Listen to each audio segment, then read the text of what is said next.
The following is a conversation with Whitney Cummings. She's a stand-up comedian, actor, producer, writer, director, and recently, finally, the host of her very own podcast called Good For You. Her most recent Netflix special called Can I Touch It features in part a robot she affectionately named Bearclaw that is designed to be visually a replica of Whitney. It's exciting for me to see one of my favorite comedians explore the social aspects of robotics and AI in our society. She also has some fascinating ideas about human behavior, psychology, and neurology, some of which she explores in her book called I'm Fine and Other Lies. It was truly a pleasure to meet Whitney and have this conversation with her, and even to continue it through text afterwards.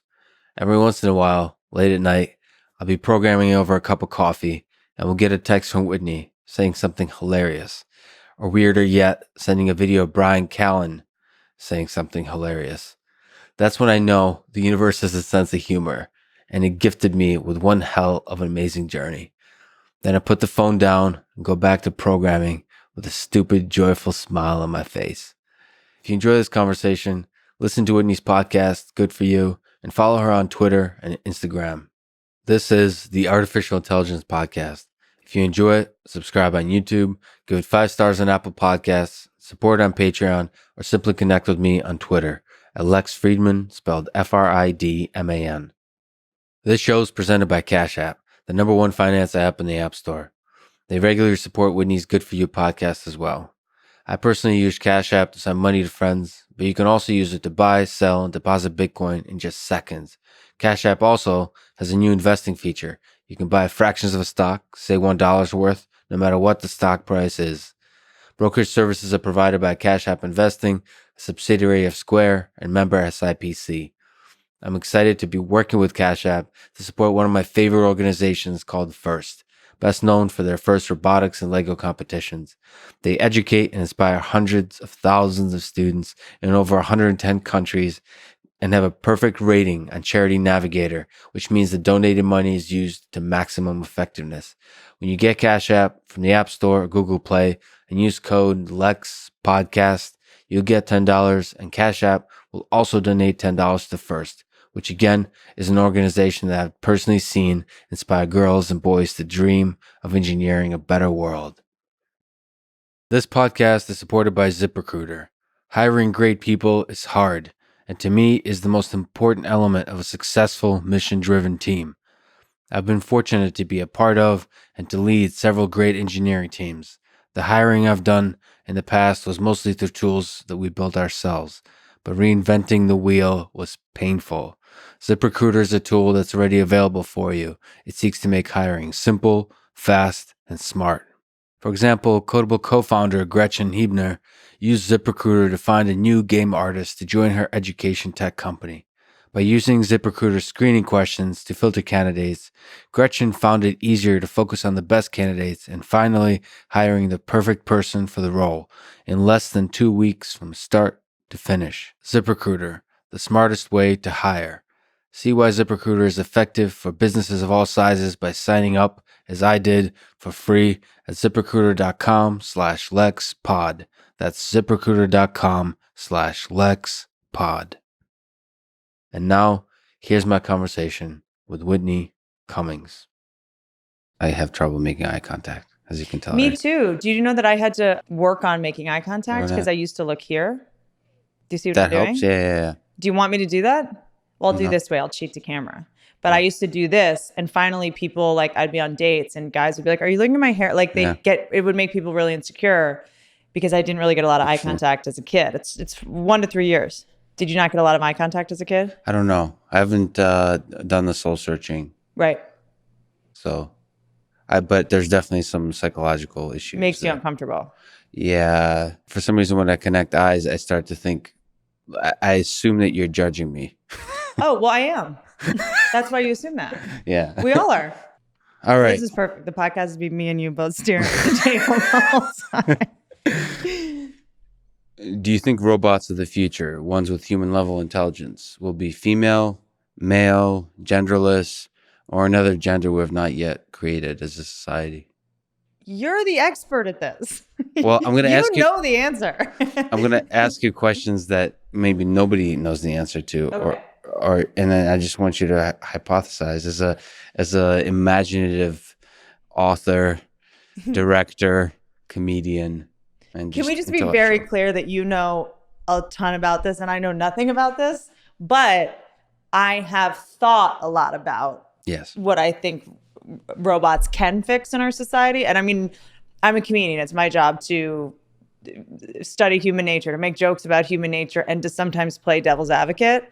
And I just see such a tremendous negativity around robots, or at least the idea of robots, that it was like, oh, I'm just going to take the opposite side for fun, for jokes. And then I was like, oh no, I really agree in this devil's advocate argument. So please correct me when I'm wrong about this stuff. So first of all, there's no right and wrong, because we're all, I think most of the people working on robotics are really not actually even thinking about some of the big picture things that you've been exploring. In fact, your robot, what's her name, by the way? Bearclaw. We'll go with Bearclaw. Mm-hmm. What's the genesis of that name, by the way? What? Bearclaw was, I don't even remember the joke because I black out after I shoot specials, but I was writing something about like the pet names that men call women, like Cupcake, Sweetie, Honey, you know, like we're always named after desserts or something. And I was just writing a joke about if you want to call us a dessert, at least pick like a cool dessert, you know, like Bearclaw, like something cool. Yeah. So I ended up calling her Bearclaw. And she stuck. So do you think future robots of greater and greater intelligence would like to make them female, male? Would we like to assign them gender?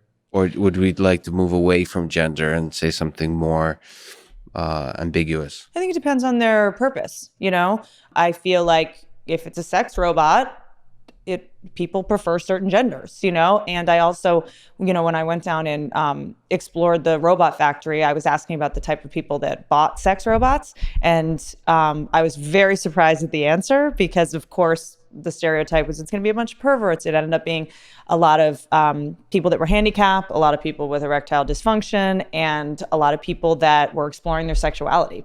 A lot of people that thought they were gay but weren't sure, but didn't want to take the risk of trying on someone that could reject them and being embarrassed, or they were closeted, or in a city where maybe that's, you know, taboo and stigmatized, you know. So I think that a gendered sex robot, that would serve an important purpose for someone trying to explore their sexuality. Am I into men? Let me try on this thing first. Am I into women? Let me try on this thing first. So I think gendered robots would be important for that. But I think genderless robots, in terms of emotional support robots, babysitters, I'm fine for a genderless babysitter with my husband in the house. You know, there are places that I think that genderless makes a lot of sense, but obviously not in the sex area. What do you mean with your husband in the house? What does that have to do with the gender of the robot? Right. I mean, I don't have a husband, but hypothetically speaking, I think every woman's worst nightmare is like the hot babysitter.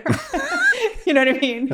So I think that there is a time and place, I think, for genderless, you know, teachers, doctors, all that kind of. It would be very awkward if the first robotic doctor was a guy or the first robotic nurse is a woman. You know, it's sort of, that stuff is so loaded. I think that genderless could just take the unnecessary drama out of it and possibility to sexualize them or be triggered by any of that stuff. So there's two components to this, to Bearclaw. So one is the voice and the talking and so on, and then there's the visual appearance. So on the topic of gender and genderless, in your experience, what has been the value of the physical appearance? So what has it added much to the depth of the interaction? I mean, mine's kind of an extenuating circumstance because she is supposed to look exactly like me. I mean, I spent 6 months getting my face molded and having, you know, the idea was I was exploring the concept of can robots replace us? Because that's the big fear, but also the big dream in a lot of ways. And I wanted to dig into that area because, you know, for a lot of people, it's like, they're going to take our jobs and they're going to replace us. Legitimate fear. But then a lot of women I know are like, I would love for a robot to replace me every now and then so it can go to baby showers for me and it can pick up my kids at school and it can cook dinner and whatever.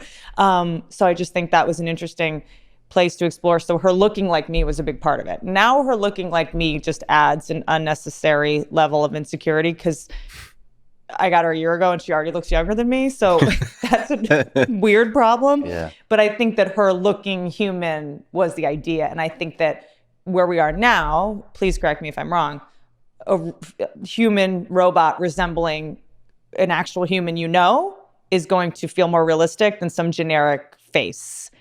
Well, you're saying that robots that have some familiarity, like look similar to somebody that you actually know, you be able to form a deeper connection with. That was the question. So on some level, that's right? an open question. I don't. It's an interesting. Or the opposite, because then you know me and you're like, well, I know this isn't real because you're right here. So maybe it does the opposite. We have a very keen eye for human faces, and they're able to detect strangeness, especially that when it has to do with people whose faces we've seen a lot of. So I tend to be a bigger fan of moving away completely from faces. Of recognizable faces? No, just human faces at all. In general, because I think that's where things get dicey. And one thing I will say is I think my robot is more realistic than other robots, not necessarily because you have seen me and then you see her and you go, oh, they're so similar, but also because human faces are flawed and asymmetrical. Yeah. And sometimes we forget when we're making things that are supposed to look human, we make them too symmetrical. And that's what makes them stop looking human. So because they molded my asymmetrical face, she just, even if someone didn't know who I was, I think she'd look more realistic than most generic ones that didn't have some kind of flaws. Got it. You know, because they start looking creepy when they're too symmetrical because human beings aren't. Yeah, the flaws is what it means to be human, so visually as well. But I'm just a fan of the idea of letting humans use a little bit more imagination. So just hearing the voice is enough for us humans to then start imagining the visual appearance that goes along with that voice.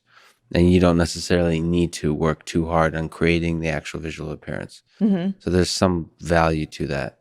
When you step into this territory of actually building a robot that looks like Bearclaw, it's such a long road of facial expressions, of sort of making everything smiling, winking, rolling the eyes, all that kind of stuff. It gets really, really tricky. It gets tricky. And I think I'm a comedian. Like, I'm obsessed with what makes us human, and our human nature, and the nasty side of human nature tends to be where I've, ended up exploring over and over again. And I was just mostly fascinated by people's reaction. So it's my job to get the biggest reaction from a group of strangers, the loudest possible reaction. And I just had this instinct just when I started building her, and people going, and scream, and people scream. And I would bring her out on stage and people would scream. And to me, that was the next level of entertainment. Getting a laugh, I've done that. I know how to do that. I think comedians were always trying to figure out what the next level is, and comedy's evolving so much. And, Jordan Peele had just done, these genius comedy horror movies, which feel like the next level of comedy to me. And this sort of funny horror of a robot was fascinating to me. But I think the thing that I got the most obsessed with was people being freaked out and scared of her. And I started digging around with pathogen avoidance and the idea that we've essentially evolved to be repelled by anything that looks human but is off a little bit. Anything that could be sick or diseased or dead essentially is our reptilian brain's way to get us to not try to have sex with it, basically. So I got really fascinated by how freaked out and scared. I would see grown men get upset. Get that thing away from me. Like, I don't like that. Like, people would get angry. And it was like, that what this is, know, but the sort of amygdala getting activated by something that to me is just a fun toy said a lot about our history as a species and what got us into trouble thousands of years ago. So it's the deep down stuff that's in our genetics, but also are people freaked out by the fact that there's a robot? So it's not just the appearance, but there's an artificial human. Anything people, I think, and I'm just also fascinated by the blind spots humans have. So the idea that you're afraid of that, how many robots have killed people? How many humans have died at the hands of other humans? Yeah. Millions? A few more. Yeah. Hundreds of millions? Yet we're scared of that? Yeah. And we'll go to the grocery store and be around a bunch of humans who statistically the chances are much higher that you're going to get killed by a human. So I'm just fascinated by, without judgment, how irrational we are as a species. The worry is the exponential. So it's, you can say the same thing about nuclear weapons before we dropped on Hiroshima and Nagasaki. So the worry that people have is the exponential growth. So, so it's like, oh, it's fun and games right now, but overnight, especially if a robot provides value to society, we'll put one in every home, and then all of a sudden lose track of the actual large scale impact it has on society, and then all of a sudden we'll gain greater and greater control to where we'll all be, affect our political system and then affect our decisions. Didn't robots already ruin our political system? Didn't that just already happen? Which ones? Oh, Russia hacking. No offense. But hasn't that already happened? I mean, that was like an algorithm of negative things being clicked on more. We'd like to tell stories and we'd like to demonize certain people.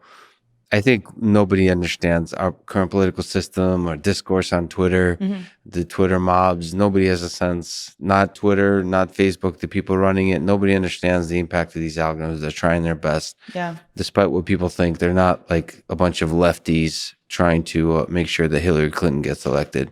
It's more that it's an incredibly complex system that we don't, and that's the worry. It's so complex and moves so fast that nobody will be able to stop it once it happens. And let me ask a question. This is a very savage question. Yeah. Which is this just the next stage of evolution as humans? Some people will die. Yes. That's always happened, This is just taking emotion out of it? Is this basically the next stage of survival of the fittest? Yeah. You have to think of organisms. What is it mean to be a living organism? Like, is a smartphone part of your living organism?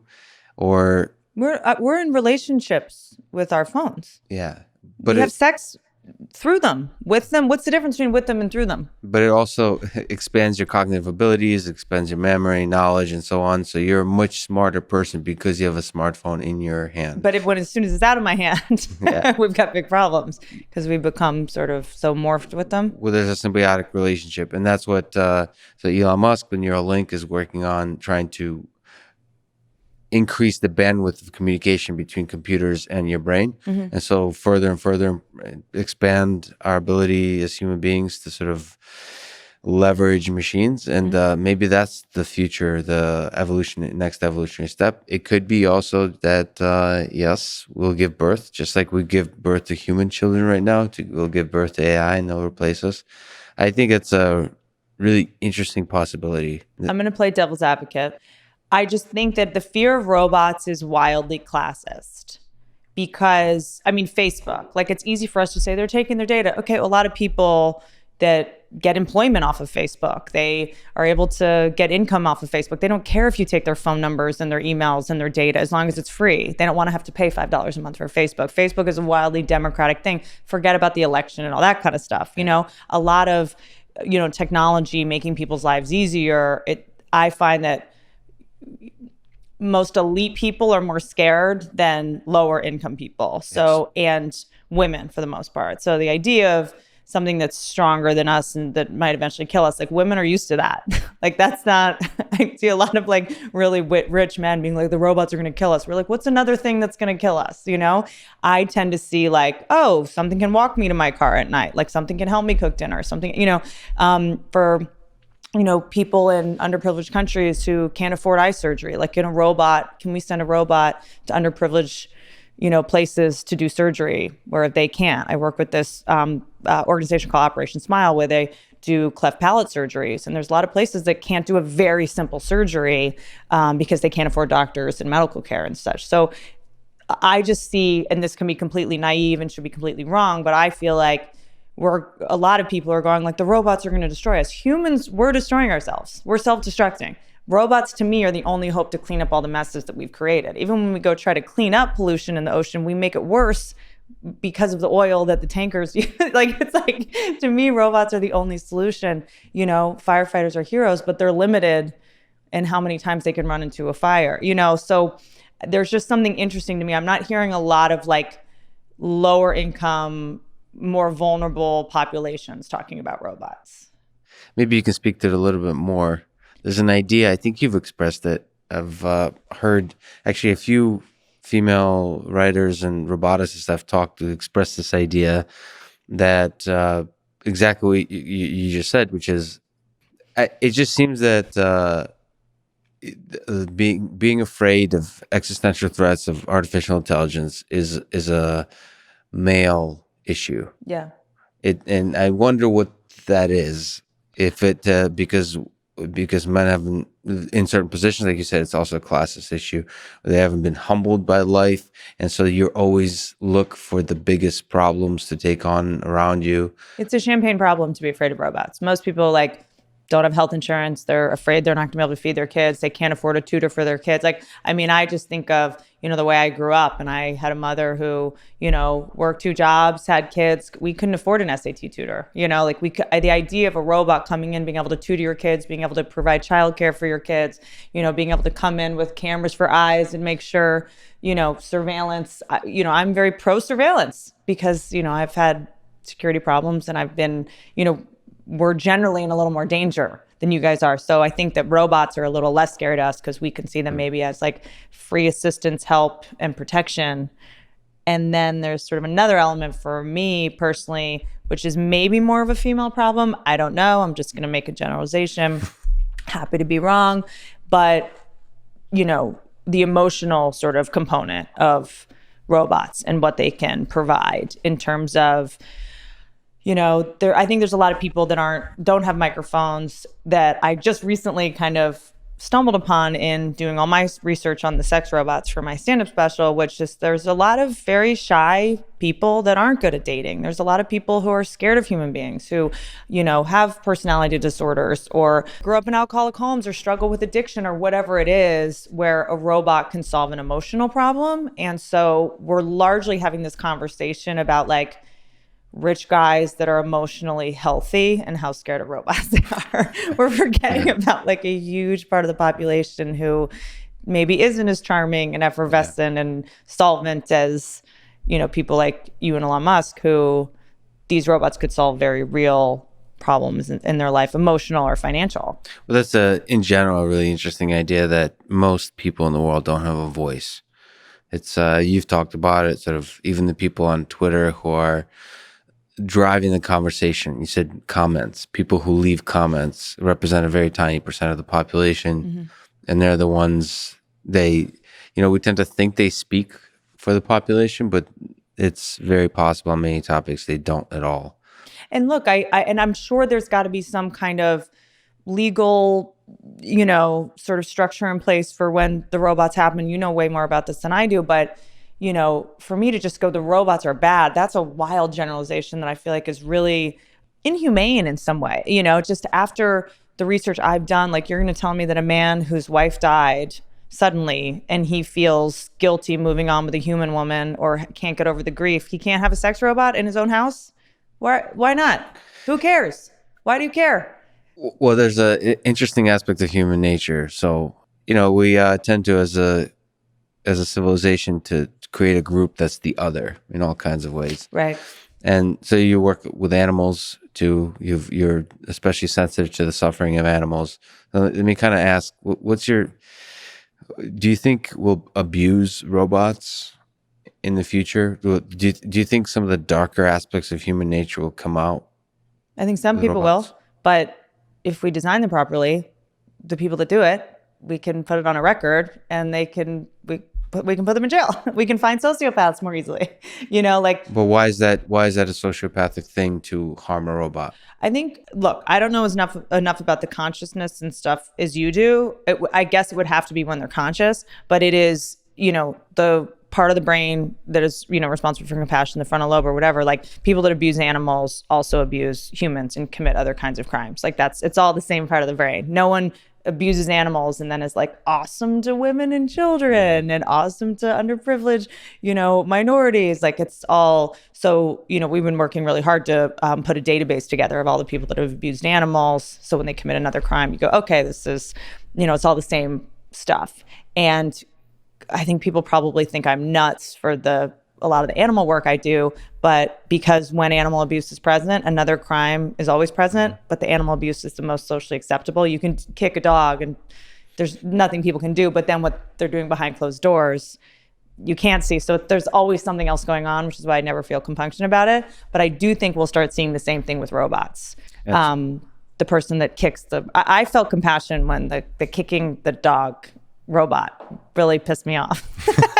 I know that they're just trying to get the stability right and all that.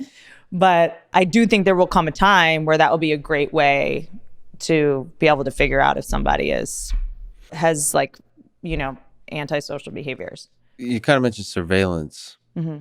It's also a really interesting idea of yours that you just said, a lot of people seem to be really uncomfortable with surveillance. Yeah. And you just said that, for me, there's positives for surveillance. I think people behave better when they know they're being watched. And I know this is a very unpopular opinion. I'm talking about it on stage right now. We behave better when we know we're being watched. You and I had a very different conversation before we were recording. We behave different. You sit up and you are in your best behavior, and I'm trying to sound eloquent, and I'm trying to not hurt anyone's feelings. And I have a camera right there. I'm behaving totally different than when we first started talking, When you know there's a camera, you behave differently. I mean, there's cameras all over LA at stoplights so that people don't run stoplights, but there's not even film in it. They don't even use them anymore, but it works. It works. Right? And I'm, working on this thing in stand about surveillance. It's like, that's why we invented Santa Claus. It's Santa Claus is the first surveillance, basically. All we had to say to kids is he's making a list and he's watching you, and they behave better. That's brilliant. So I do think that there are benefits to surveillance. I think we all do sketchy things in private, and we all have watched weird porn or Googled weird things, and we don't want people to know about it. Yeah. Our secret lives. So I do think that obviously we should be able to have a modicum of privacy. But I tend to think that people that are the most negative about surveillance have the most secrets. Have the most to hide. Well, you should. You're saying you're doing bits on it now? Well, I'm just talking in general about privacy and surveillance and how paranoid we're kind of becoming, and how it's just wild to me that people are like, our emails are going to leak and they're taking our phone numbers. Like there used to be a book full of phone numbers. And addresses they just throw it at your door. And we all had a book of everyone's numbers. This is a very new thing. And, I know our amygdala is designed to compound sort of threats. And, there's stories about, and I think we all just glom on in a very, tribal way of like, they're taking our data. Like, we don't even know what that means. Yeah. But we're like, well, yeah, they. So I just think that sometimes like, okay, well, so what? They're going to sell your data? Who cares? Why do you care? First of all, that bit will kill in China. And I say that sort of only a little bit joking, because a lot of people in China, including the citizens, despite what people in the West think of as abuse, are actually in support of the idea of surveillance. Mm-hmm. They're not in support of the abuse of surveillance, but the idea of surveillance is kind of like the idea of government. Like you said, we behave differently.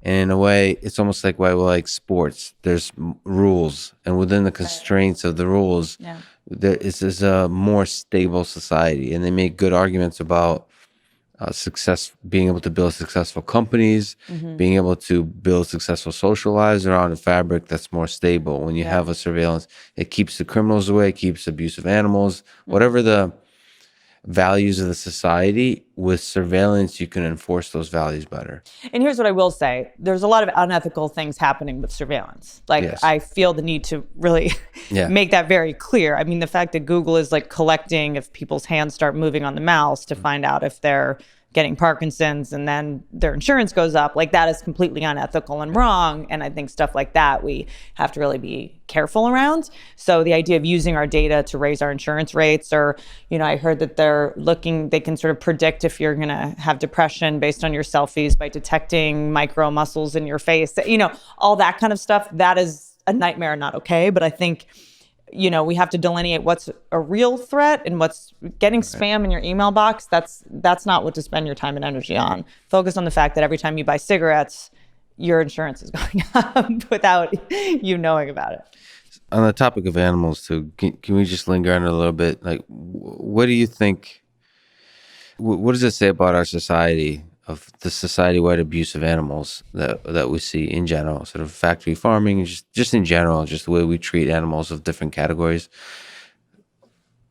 Like what do you think of that? What does a better world look like? What should people think about it in general? I think the most interesting thing I can probably say around this that's the least emotional, because I'm actually a very non-emotional animal person, because I think everyone's an animal person. It's just a matter of if it's yours or if you've, been conditioned to go numb, I think it's really a testament to what, as a species, we are able to be in denial about, mass denial and mass delusion, and how we're able to dehumanize and debase groups, World War II, in a way, in order to conform and find protection in the conforming. So we are also a species who used to go to coliseums and watch elephants and tigers fight to the death. We used to watch human beings be pulled apart that wasn't that long ago. We're also a species who had slaves, and it was socially acceptable by a lot of people. People didn't see anything wrong with it. So we're a species that is able to go numb and that is able to dehumanize very quickly and make it the norm.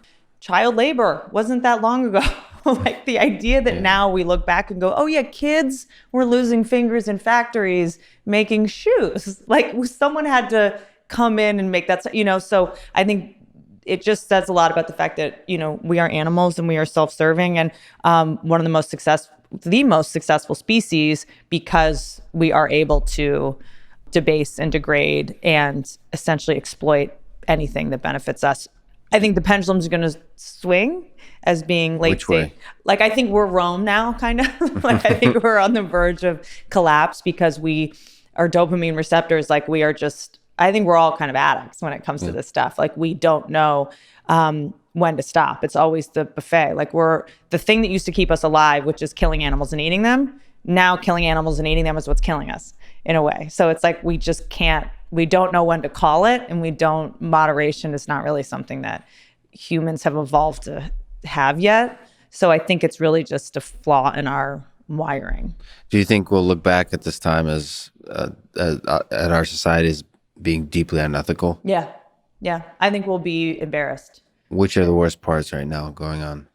In terms of animal? Well, I think in terms of anything. What's the unethical thing? And it's very hard to take a step out of it. But you just said we used to watch.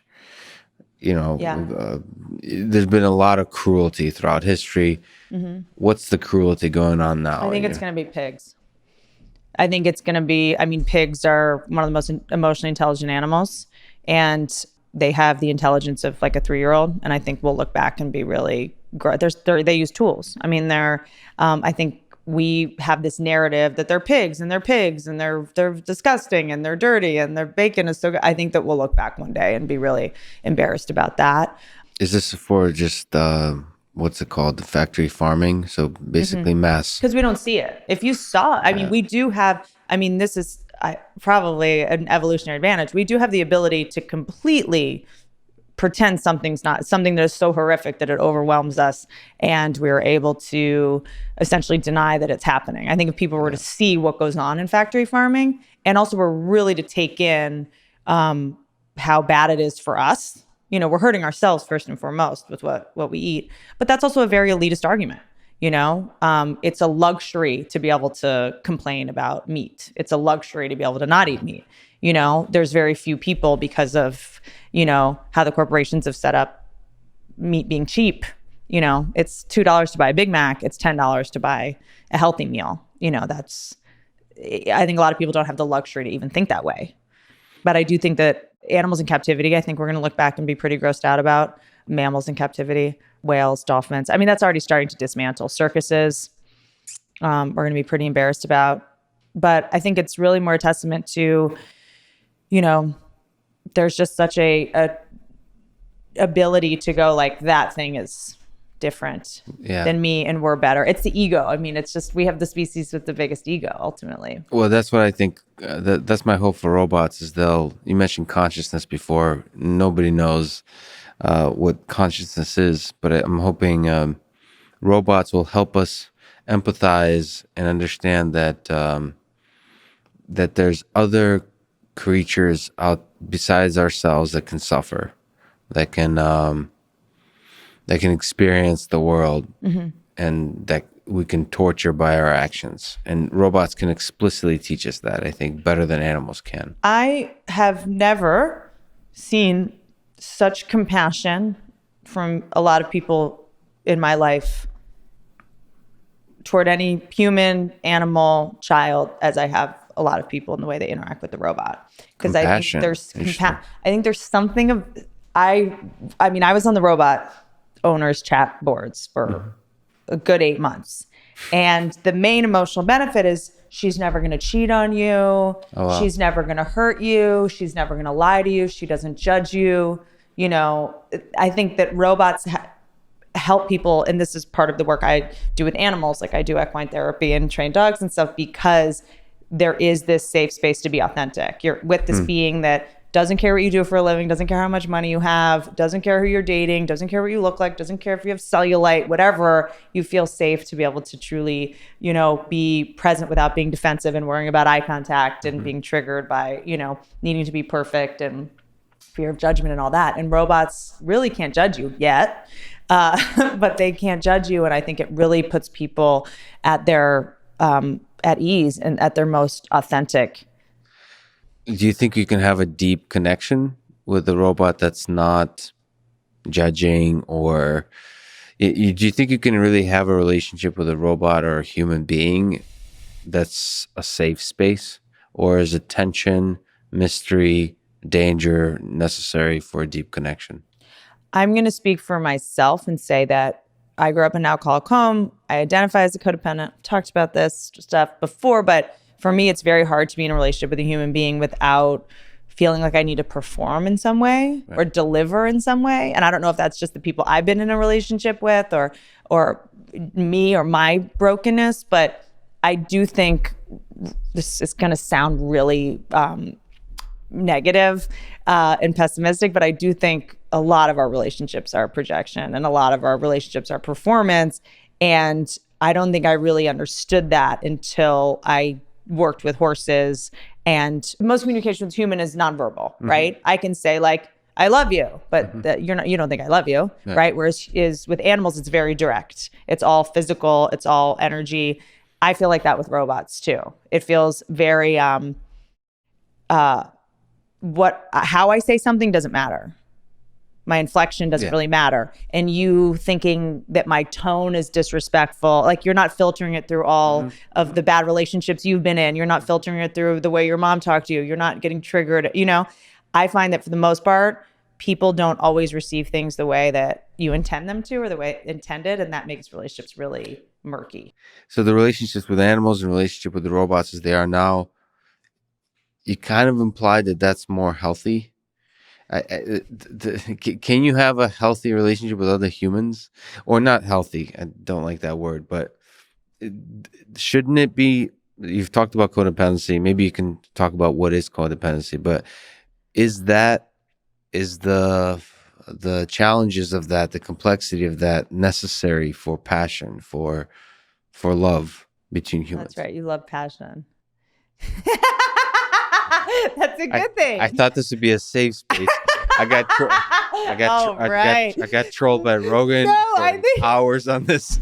I am not anti-passion. I think that I've just maybe been around long enough to know that sometimes it's ephemeral and that passion is a mixture of a lot of different things. Adrenaline, which turns into dopamine, cortisol. It's a lot of neurochemicals. It's a lot of projection. It's a lot of what we've seen in movies. It's a lot of, I identify as an addict. So for me, sometimes passion is like, this could be bad. And I think we've been so conditioned to believe that passion means like your soulmates. And I mean, how many times have you had a passionate connection with someone and then it was a total train wreck?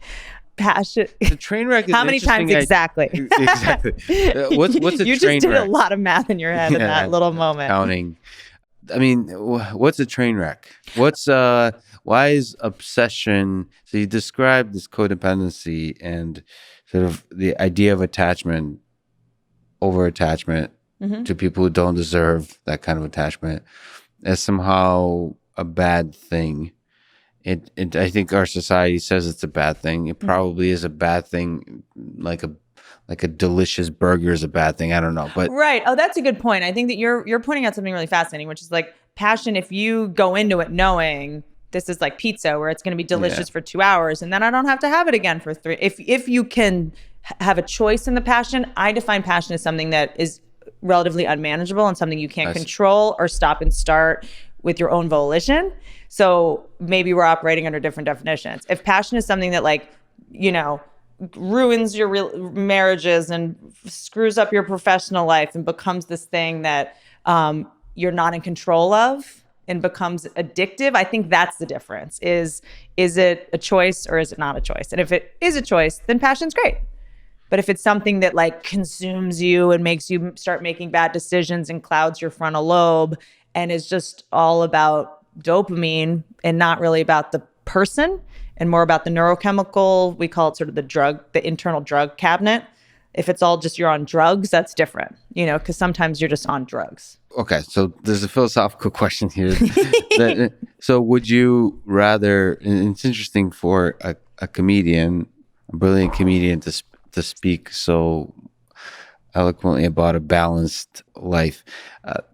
I kind of argue against this point. There's such an obsession of creating this healthy lifestyle now, psychologically speaking. I'm a fan of the idea that you sort of fly high and you crash and die at 27 as also a possible life. And it's not one we should judge, because I think there's moments of greatness. I talked to Olympic athletes where some of their greatest moments are achieved in their early 20s. And the rest of their life is in a kind of fog of almost of a depression, because it was based on their physical prowess, right? Physical prowess, and they'll never, so they're watching their physical prowess fade, and they'll never achieve the kind of height, not just physical, of just emotion, of the max number of neurochemicals. Yeah. And you also put your money on the wrong horse. That's where I would just go like, oh yeah, if you're doing a job where you peak at 22, the rest of your life is going to be hard. That idea is considering the notion that you want to optimize some kind of, but we're all going to die soon. What? Now you tell me. I've immortalized myself, so I'm going to be fine. So you're almost like, how many Oscar-winning movies can I direct by the time I'm 100? How many this and that? But there's it's all, life is short, relatively speaking. I know, but it can also come at different. You go, life is short. Play hard, fall in love as much as you can, run into walls. I would also go, life is short. Don't deplete yourself on things that aren't sustainable and that you can't keep.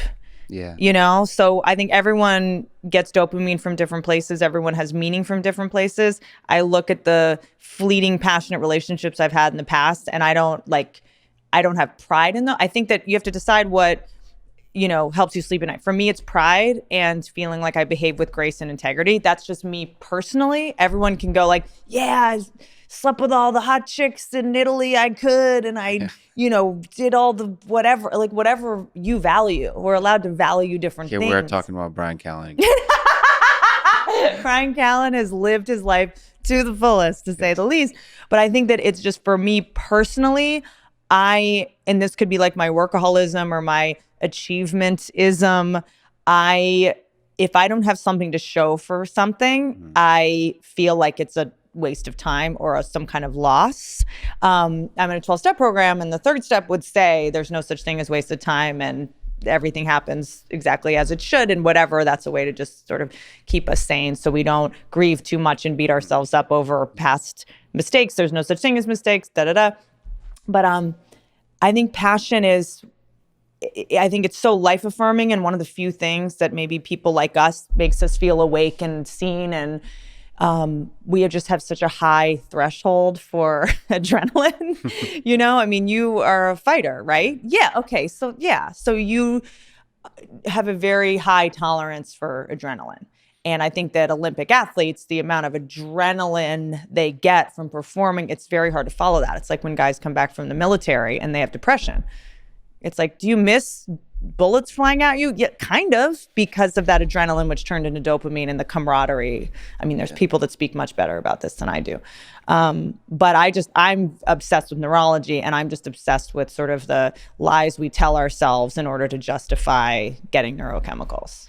You've done a lot of thinking and talking about neurology, and just kind of look at human behavior through the lens of looking at how actually chemically our brain works. So first of all, why did you connect with that idea, and how has your view of the world changed by considering the brain is just a machine? I know it probably sounds really nihilistic, but for me, it's very liberating to know a lot about neurochemicals, because you don't have to. It's like the same thing with like critics, like critical reviews. If you believe the good, you have to believe the bad, kind of thing. Like, if you believe that your bad choices were because of your moral integrity or whatever, you have to believe your good ones. I just think there's something really liberating in going like, oh, that was just adrenaline. I just said that thing because I was adrenalized and I was scared and my amygdala was activated, and that's why I said you're an asshole and get out. And that's, I just think it's important to delineate what's nature and what's nurture, what is your choice and what is just your brain trying to keep you safe. I think we forget that even though we have security systems in homes and locks on our doors, that our brain for the most part is just trying to keep us safe all the time. It's why we hold grudges. It's why we get angry. It's why we get road rage. It's why we do a lot of things. And it's also, when I started learning about neurology, I started having so much more compassion for other people. If someone yelled at me being like, fuck you on the road, I'd be like, okay, he's producing adrenaline right now, because we're all going 65 miles an hour and our brains aren't really designed for this type of stress. And he's scared. He was scared, so that really helped me to have more love for people in my everyday life, instead of being in fight or flight mode. But I think more interesting answer to your question is that I've had migraines my whole life. Like, I've suffered with really intense migraines, ocular migraines, ones where my arm would go numb. And I just started having to go to so many doctors to learn about it. And I started, learning that we don't really know that much. Right. We know a lot, but it's wild to go into one of the best neurologists in the world who's like, yeah, we don't know. We don't know. And that fascinated me. It's like one of the worst pains you can probably have, all that stuff. And we don't know the source. We don't know the source. And there is something really fascinating about when your left arm starts going numb and you start not being able to see out of the left side of both your eyes. And I remember when the migraines get really bad, it's like a mini stroke almost, and you're able to see words on a page, but I can't read them. They just look like symbols to me. So there's something just really fascinating to me about your brain just being able to stop functioning. And I just wanted to learn about it, study about it. I did all these weird alternative treatments. I got this piercing in here that actually works. I've tried everything. And then both my parents had strokes. So when both of my parents had strokes, I became sort of the person who had to decide what was going to happen with their recovery, which is just a wild thing to have to deal with at 28 years old when it happened. And I started spending basically all day, every day in ICUs with neurologists learning about what happened to my dad's brain and why he can't move his left arm, but he can move his right leg, but he can't see out of the, And then my mom had another stroke in a different part of the brain. So I started having to learn what parts of the brain did what, and so that I wouldn't take their behavior so personally, and so that I would be able to manage my expectations in terms of their recovery. So my mom, because it affected a lot of her frontal lobe, changed a lot as a person. She was way more emotional. She was way more micromanaged. She was forgetting certain things. So it broke my heart less when I was able to know, oh yeah, well, the stroke hit this part of the brain, and that's the one that's responsible for short-term memory, and that's responsible for long-term memory, da-da-da. And then my brother just got something called viral encephalitis, which is an infection inside the brain. So It was kind of wild that I was able to go, oh, I know exactly what's happening here, and I know, So that's allows you to have some more compassion for the struggles that people have. But does it take away some of the magic for some of the some of the more positive experiences of life? Sometimes, and I'm such a control addict that, I think someone like me, My biggest dream is to know why someone's doing it. That's what stand-up is. It's just trying to figure out why, or that's what writing is. That's what acting is. That's what performing is. It's trying to figure out why someone would do something. As an actor, you get a piece of, material and you go, this person, why would he say that? Why would she pick up that cup? Why would she walk over here? It's really why. So I think neurology is, if you're trying to figure out human motives and why people do what they do, it'd be crazy not to understand how neurochemicals motivate us. I also have a lot of addiction in my family, and hardcore drug addiction and mental illness. And in order to cope with it, you really have to understand it. Borderline personality disorder, schizophrenia, and drug addiction. So I have a lot of people I love that suffer from drug addiction and alcoholism. And the first thing they started teaching you is it's not a choice. These people's dopamine receptors don't hold dopamine the same ways yours do. Their frontal lobe is underdeveloped. And that really helped me to navigate loving people that were addicted to substances. I want to be careful with this question, but how much money do you have? How much can I borrow $10? Okay. Is how much control, how much, despite the chemical imbalances or the biological limitations that each of our individual brains have, how much mind over matter is there? So through things, and I've known people with clinical depression, and so it's always a touchy subject to say how much they can really help it. Very. What can you? Because you've talked about codependency, you've talked about issues that you're struggled through, and nevertheless you choose to take a journey of healing and so on. So that's your choice, that's your actions. So how much can you do to help fight the limitations of the neurochemicals in your brain? That's such an interesting question, and I don't think I'm at all qualified to answer it, but I'll say what I do know. And really quick, just the definition of codependency. I think a lot of people think of codependency as like two people that can't stop hanging out, or like, that's not totally off, but I think for the most part, my favorite definition of codependency is the inability to tolerate the discomfort of others. You grow up in an alcoholic home, you grow up around mental illness, you grow up in chaos, you have a parent that's a narcissist, you basically are wired to just people please, worry about others, be perfect, walk on eggshells, shapeshift to accommodate other people. So codependency is a very active wiring issue that, doesn't just affect your romantic relationships. It affects you being a boss. It affects you in the world, online. You get one negative comment and it throws you for 2 weeks. Or, it also is linked to eating disorders and other kinds of addictions. So it's a very big thing. And I think a lot of people sometimes only think that it's in romantic relationships. So I always feel the need to say that. And also one of the reasons I love the idea of robots so much, because you don't have to walk on eggshells around them. You don't have to worry they're going to get mad at you yet. But there's no codependents are hypersensitive to the needs and moods of others. And it's very exhausting. It's depleting. Just one conversation about where we're going to go to dinner is like, do you want to go get Chinese food? We just had Chinese food. Well, wait, are you mad? Well, no, I didn't mean to. And it's just like that codependents live in this, everything means something, and humans can be very emotionally exhausting.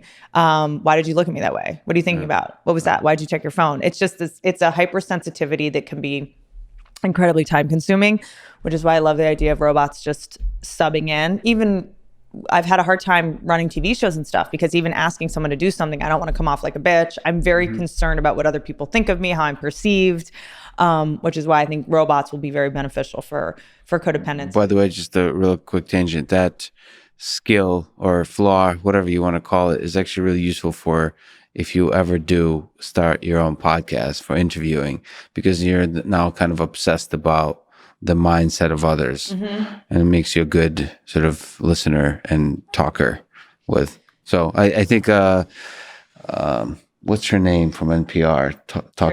Terry Gross talked about having that. So I don't feel like she has that at all. Was what? But she worries about other people's feelings. Yeah, absolutely. Oh, I don't get that at all. I mean, you have to put yourself in the mind of the person you're speaking. Yes. Speaking I with. see. Just in terms of, I am starting a podcast, and the reason I haven't is because I'm codependent and I'm too worried it's not going to be perfect. Yeah. So a big codependent adage is Perfectionism leads to procrastination, which leads to paralysis. So how do you, sorry to take a million tangents, how do you survive on social media? Because you're exceptionally active. But by the way, I took you on a tangent and didn't answer your last question about how much we can control. How much we'll return it, or maybe not. The answer is we can't. Now as a codependent, okay, good. Yes. We can, but one of the things that I'm fascinated by is, the first thing you learn when you go into 12-step programs or addiction recovery or any of this is, genetics loads the gun, environment pulls the trigger. And there's certain parts of your genetics you cannot control. I come from a lot of alcoholism. I come from, a lot of mental illness. There's certain things I cannot control, and a lot of things that maybe we don't even know yet what we can and can't because of how little we actually know about the brain. But we also talk about the warrior spirit. And there are some people that have that warrior spirit, and we don't necessarily know what that engine is, whether it's you get dopamine from succeeding or achieving or martyring yourself or the attention you get from growing. So a lot of people are like, oh, well, this person can edify themselves and overcome. But if you're getting attention from improving yourself, you're going to keep wanting to do that. So that is something that helps a lot of in terms of changing your brain. If you talk about changing your brain to people and talk about what you're doing to overcome said obstacles, you're going to get more attention from them, which is going to fire off your reward system, and then you're going to keep doing it. So you can leverage that momentum. Yeah. So this is why in any 12-step program, you go into a room and you talk about your progress, because then everyone claps for you. Mm-hmm. And then you're more motivated to keep going. So that's why we say you're only as sick as the secrets you keep. Because if you keep things secret, there's no one guiding you to go in a certain direction. It's based on, right? We're sort of designed to get approval from the tribe or from a group of people because our brain, translates it to safety. So, and in that case, the tribe is a positive one that helps you go the positive direction. So that's why it's so important to go into a room and also say, hey, I wanted to use drugs today. And people go, they go, me too. And you feel less alone and you feel less like you're, have been castigated from the pack or whatever. And then you say, and you get a chip when you haven't drank for 30 days or 60 days or whatever. You get little rewards. So talking about a pack that's not at all healthy or good, but in fact is often toxic, social media. So you're one of my favorite people on Twitter and Instagram to sort of just both the comedy and the insight and just fun. How do you prevent social media from destroying your mental health? I haven't. It's the next big epidemic, isn't it? I don't think I have. I don't think. Is moderation the answer? Maybe, but you can do a lot of damage in a moderate way. I mean, I guess, again, it depends on your goals, and I think for me, the way that my addiction to social media, I'm happy to call it an addiction. I mean, and I define it as an addiction because it stops being a choice. There are times I just reach over and I'm like, that was weird. Well, that was weird. I'll be driving sometimes and I'll be like, oh my God, my arm just went to my phone, I can put it down. I can take time away from it. But when I do, I get antsy. Yeah. I get restless, irritable, and discontent. I mean, that's kind of the definition, isn't it? So I think by no means do I have a healthy relationship with social media. I'm sure there's a way to, but I think I'm especially a weirdo in this space because it's easy to conflate. Is this work? Is this not? I can always say that it's for work. Right. But I mean, don't you get the same kind of thing as you get from when a room full of people laugh at your jokes? Because I see, especially the way you do Twitter, it's an extension of your comedy in a way. So I took a big break from Twitter though. A really big break. I took like 6 months off or something for a while because it was just like, it seemed like it was all kind of politics and it was just a little bit, it wasn't giving me dopamine because there was like this a lot of feedback. So I had to take a break from it and then go back to it because I felt like I didn't have a healthy relationship. Have you ever tried I don't know if I believe him, but Joe Rogan seems to not read comments. Have you? And he's one of the only people at the scale, like at your level, who at least claims not to read. So, like, because you and him swim in this space of tense ideas. Yeah. That get the toxic folks riled up. I think Rogan. I don't know. I think he probably looks at YouTube, like the likes and I think if something's, if he doesn't know, I don't know. I'm sure he would tell the truth. I'm sure he's got people that look at them and is like, this guest did great, or I don't, like I'm sure he gets it. I can't picture him like in the weeds on. No, for sure. I mean, he's honestly actually saying that.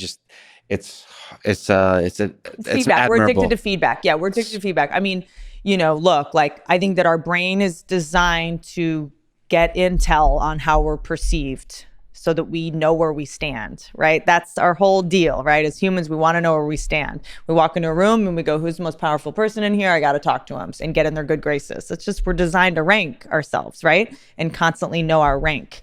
And social media, because of, you can't figure out your rank with 500 million people. It's possible, so our brain is like, what's my rank? And especially if we're following people, I think the interesting thing I think I maybe be able to say about this, besides my speech impediment, is that I did start muting people that rank wildly higher than me, because it is just stressful on the brain to constantly look at people that are incredibly successful, so you keep feeling bad about yourself. I think that is like cutting to a certain extent. Just like, look at me looking at all these people that have so much more money than me and so much more success than me. It's making me feel like a failure, even though I don't think I'm a failure, but it's easy to frame it so that I can feel that way. Yeah, that's really interesting, especially if they're close to, like if they're other comedians or something like that, that's or right. whatever. It's really disappointing to me. I do the same thing as well. So other successful people that are really close to what I do, I don't know. I wish I could just admire. Yeah. And for it not to be a distraction. But that's why you are where you are, because you don't just admire, you're competitive and you want to win. So it's also the same thing that bums you out when you look at this is the same reason you are where you are. So that's why I think it's so important to learn about neurology and addiction, because you're able to go like, oh, this same instinct. So I'm very sensitive. And I sometimes don't like that about myself, but I'm like, well, that's the reason I'm able to write good stand-up. And that's the reason, I'm able to be sensitive to feedback and go, that joke should have been better. I can make that better. So it's the kind of thing where it's like, you have to be really sensitive in your work. And the second you leave, you got to be able to turn it off. It's about developing the muscle, being able to know when to let it be a superpower and when it's going to hold you back and be an obstacle. So I try to not be in that black and white of like, being competitive is bad, or being jealous of someone, just to go like, oh, there's that thing that makes me really successful in a lot of other ways, but right now it's making me feel bad.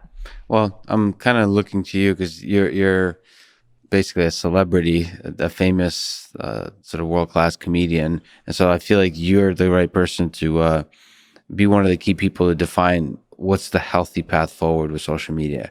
So because we're all trying to figure it out now, and it's I'm curious to see where it evolves. I think you're at the center of that. So like there's trying to leave Twitter and then come back and see, can I do this in a healthy way? I mean, you have to keep trying, exploring. You have to know, because it's being, I have a couple answers. I think, I hire a company to do some of my social media for me, so it's also being able to go, okay, I make a certain amount of money by doing this, but now let me be a good business person and say, I'm going to pay you this amount to run this for me. So I'm not 24/7 in the weeds, hashtagging and responding. And just, it's a lot to take on. It's a lot of energy to take on. But at the same time, part of what I think makes me successful on social media, if I am, is that people know I'm actually doing it, and that I am engaging and I'm responding and developing a personal relationship with complete strangers. So I think, figuring out that balance and really approaching it as a business, that's what I try to do. It's not dating. It's not, I try to just be really objective about, okay, here's what's working, here's what's not working. And in terms of taking the break from Twitter, this is a really savage take, but because I don't talk about my politics publicly, being on Twitter right after the last election was not going to be beneficial, because there was going to be, you had to take a side. You had to be political in order to get any kind of retweets or likes. And I just wasn't interested in doing that, because you were going to lose as many people as you were going to gain, and it was going to all come clean in the wash. So I was just like, the best thing I can do for me business-wise is to just abstain, And, the robot, I joke about her replacing me, but she does do half of my social media, Because I don't want people to get sick of me. I don't want to be redundant. There are times when I don't have the time or the energy to make a funny video, but I know she's going to be compelling and interesting, and that's something that you can't see every day, Of course, the humor comes from I mean, the cleverness, the wit, the humor comes from you when you film the robot. That's kind of the trick of it. I mean, the robot is not quite there to do anything funny. The absurdity is revealed through the filmmaker in that case, or whoever is interacting, not through the actual robot, being who she is. But let me sort of love. Okay. How difficult? What is it? What is it? Well, first, an engineering question. I know, you're not an engineer, but how difficult do you think is it to build an AI system that you can have a deep, fulfilling, monogamous relationship with? Sort of replace the human-to-human relationships that we value. I think anyone can fall in love with anything. Like, how often have you looked back at someone? Like, I ran into someone the other day that I was in love with, and I was like, hey, it was like, there was nothing there. Yeah. There was nothing there. Like, do you like where you're able to go like, oh, that was weird. Oh, right. I were able. You mean it's from a distant past or something like that? Yeah. When you're able to go like, I can't believe we had an incredible connection, and now it's just, I do think that people will be in love with robots, probably even more deeply with humans, because it's like when people mourn their animals, when their animals die, they're always, it's sometimes harder than mourning a human, because you can't go, well, he was kind of an asshole, but like he didn't pick me up from school. It's like you're able to get out of your grief a little bit. You're able to kind of be, oh, he was kind of judgmental, or she was kind of, with a robot, there's something so pure about, and innocent and impish and childlike about it, that I think it probably will be much more conducive to a narcissistic love, for sure, at that. But it's not like, well, he cheated. She can't cheat. She can't leave you. She can't, Well, if Bearclaw leaves your life, and maybe a new version or somebody else will enter, will you miss Bearclaw? For guys that have these sex robots, they're building a nursing home for the bodies. Wow. That are now rusting, because they don't want to part with the bodies, because they have such an intense emotional connection to it. I mean, it's kind of like a car club a little bit, like but I'm not saying this is right. I'm not saying it's cool. It's weird. It's creepy, but we do anthropomorphize things with faces, and we do develop emotional connections to things. I mean, there's certain, have you ever tried to like throw away? I can't even throw away my teddy bear from when I was a kid. It's a piece of trash. And it's upstairs. Like, it's just like, why can't I throw that away? It's bizarre, and there's something kind of beautiful about that. There's something, it gives me hope in humans, because I see humans do such horrific things all the time. And maybe I see too much of it, frankly, but there's something kind of beautiful about the way we're able to have emotional connections to objects, which, a lot of, I mean, I can kind of specifically, I think, Western, right? That we don't see objects as having souls. Like, that's kind of specifically us. But I don't think it's so much that we're objectifying humans with these sex robots. We're kind of humanizing objects, right? So there's something kind of fascinating in our ability to do that, because a lot of us don't humanize humans. So it's just a weird little place to play in. And I think a lot of people will be marrying these things, is my guess. So you've asked the question. Let me ask it of you. So what is love? You have a bit of a brilliant definition of love as being willing to die for someone who you yourself want to kill. So that's kind of fun. First of all, that's brilliant. That's a really good definition. I think it'll stick with me for a long time. This is how little of a romantic I am. A plane went by when you said that, and my brain is like, you're going to need to re-record that. I don't want you to get into post and then not be able to use it. And I'm a romantic, because I don't mean to ruin the moment. I cannot be conscious of the fact that I heard the plane, and it made me feel like how amazing it is that we live in a world of planes. And I just went, why haven't we fucking evolved past planes, and why can't they make them quieter? Yeah. Well, but yes, this My definition of love? What's your sort of on a more Consistently serious producing note? dopamine for a long time. Consistent output of oxytocin with the same person. Dopamine is a positive thing. What about the negative? What about the fear and the insecurity, the longing, anger, all that kind of stuff? I think that's part of love. I think that love brings out the best in you, but it also, if you don't get angry and upset, it's, I don't know. I think that's part of it. I think we have this idea that love has to be like really, placid or something. I only saw stormy relationships growing up, so I don't have a judgment on how a relationship should look. But I do think that this idea that love has to be eternal is really destructive. And self-defeating and a big source of stress for people. I mean, I'm still figuring out love. I think we all kind of are, but I do kind of stand by that definition.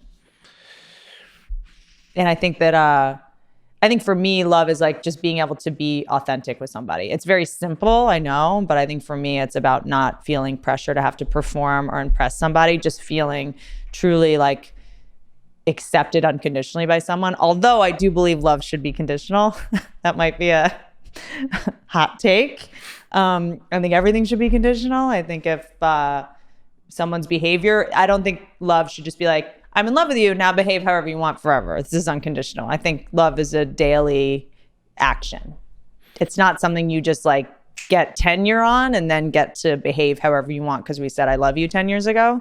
It's a verb. Well, there's some things that are, you see, if you explicitly make it clear that it's conditional, it takes away some of the magic of it. So there's certain stories we tell ourselves that we don't want to make explicit about love. I don't know, maybe that's the wrong way to think of it. Maybe you want to be explicit in relationships. I also think love is a business decision. Like, I do, in a good way. Like, I think that love is not just when you're across from somebody. It's when I go to work, can I focus? Am I worried about you? Am I stressed out about you? You're not responding to me? You're not reliable? Like, I think that being in a relationship, the kind of love that I would want is the kind of relationship where when we're not together, it's not draining me, causing me stress, making me worry, and sometimes passion, that word, we get murky about it. But I think it's also like I can be the best version of myself when the person's not around and I don't have to feel abandoned or scared or any of these kind of other things. So it's like love, for me, I think it's a Flaubert quote and I'm going to butcher it, but I think it's like be, boring in your personal life so you can be violent and take risks in your professional life. Is that it? I got it wrong. Something like that. But I do think that it's being able to align values in a way to where you can also thrive outside of the relationship. Some of the most successful people I know are those sort of happily married and have kids and so on. It's always funny. It can be boring. Boring's okay. Yeah. Boring is serenity. And it's funny how those elements actually make you much more productive. I don't understand the... That's right. I don't think relationships should drain you and take away energy that you could be using to create things that generate pride. Okay. Did you say your relationship of love yet? Huh? Have you said your definition of love? My definition of love? No, I did not say it. We're out of time. No. Dude, when you have a podcast, maybe you can invite me on. We'll I already did. You're doing it. Okay. We've already talked about this. And because I also have codependency, I have to say yes. No, yeah, no, I know. I'm trapping you. Yeah. You owe me now. Actually, I wondered whether when I asked if we could talk today, after sort of doing more research and reading some of your book, I started to wonder, did she just feel pressured to say yes? Yes, of course. Good. But I'm a fan of yours too. Okay. No, awesome. I actually, because I am codependent, but I'm in recovery for codependence. So I don't do anything I don't want to do. You really, you got it. You were saying no. What's that? I say no all the time. Good. I'm trying to learn. I moved this a couple. Remember, I moved it from 1 to 2.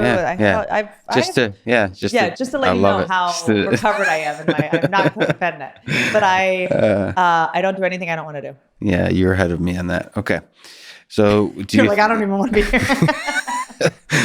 Do you think about your mortality?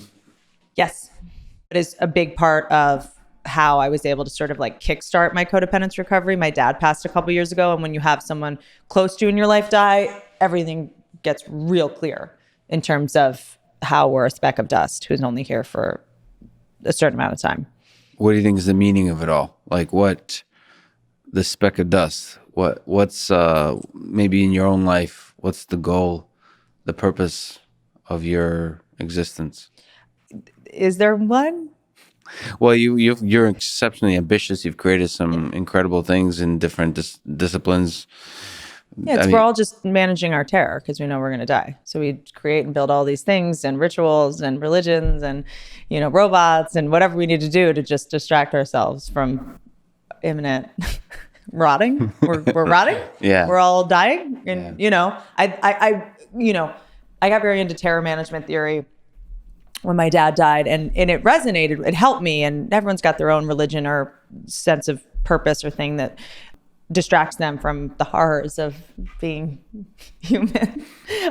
What's the terror management theory? Terror management is basically the idea that since we're the only animal that knows they're going to die, we have to basically distract ourselves with awards and achievements and games and sport and whatever, just in order to distract ourselves from the terror we would feel if we really processed the fact that we are going to die, but also could die at any minute because we're only superficially at the top of the food chain. Technically we're at the top of the food chain if we have houses and guns and stuff, machines. But if me and a lion are in the woods together, most things could kill us. I mean, a bee can kill some people. Like something this big can kill a lot of humans. So it's basically just to manage the terror that we all would feel if we were able to really be awake, because we're mostly zombies, right?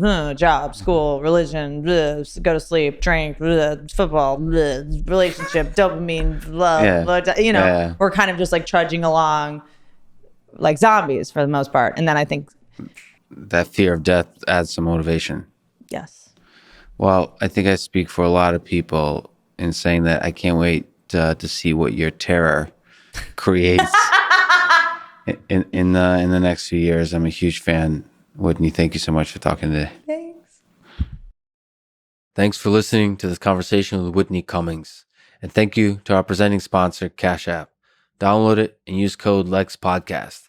You'll get $10, and $10 will go to First, a STEM education nonprofit that inspires hundreds of thousands of young minds to learn and to dream of engineering our future. If you enjoy this podcast, subscribe on YouTube, give it 5 stars on Apple Podcasts, support it on Patreon, or connect with me on Twitter. Thank you for listening, and hope to see you next time.